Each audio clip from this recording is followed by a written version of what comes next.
1993, according to CIA documents, U.S. intelligence first becomes aware of Marmoun Darkanzali at this time, when a person arrested in Africa carrying false passports and counterfeit money is found with Darkanzali's telephone number.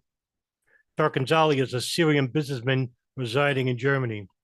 The CIA carefully scrutinizes Darkanzali and his business dealings, but authorities are not able to make a case against him. In a U.S. Congressman report, July 24, 2003, many will later claim that Darkanzali is a member of the Hamburg al-Qaeda cell. He associates with known al-Qaeda hijacker pilots Mohammed Atta and Mohammed al-Shehi.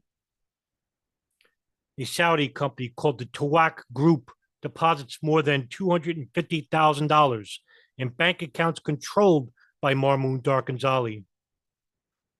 The Chicago Tribune will later reveal evidence that German intelligence has concluded that Twaik, a $100 million a year conglomerate, serves as a front company for the Saudi Arabian intelligence agency, the General Intelligence Directorate. It has ties to that agency's longtime chief, Prince Turki Al Faisal. Before 9/11, at least two of Twaik's managers are suspected by various countries' intelligence agencies of working for Al Qaeda. One Twaik employee was later accused of helping to finance the financing of the 2003 Bali bombings, repeatedly flies on aircraft operated by Saudi intelligence.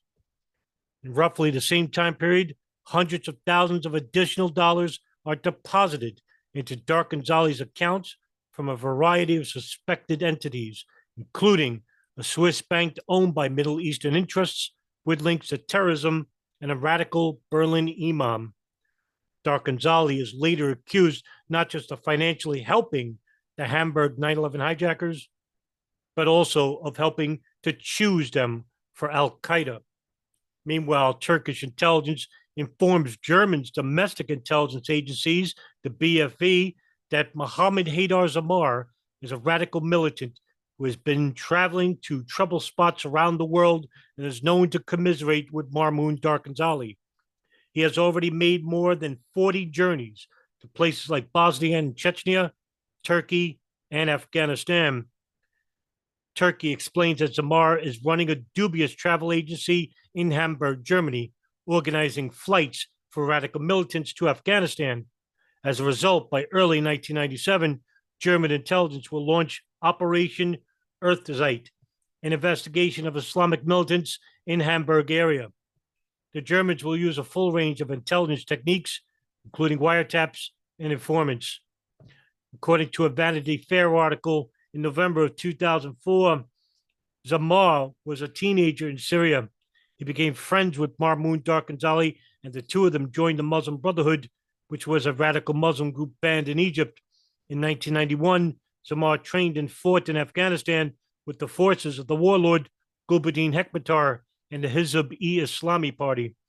In 1995, he fought in Bosnia against the Serbs while based in Zanekia with other Mujahideen.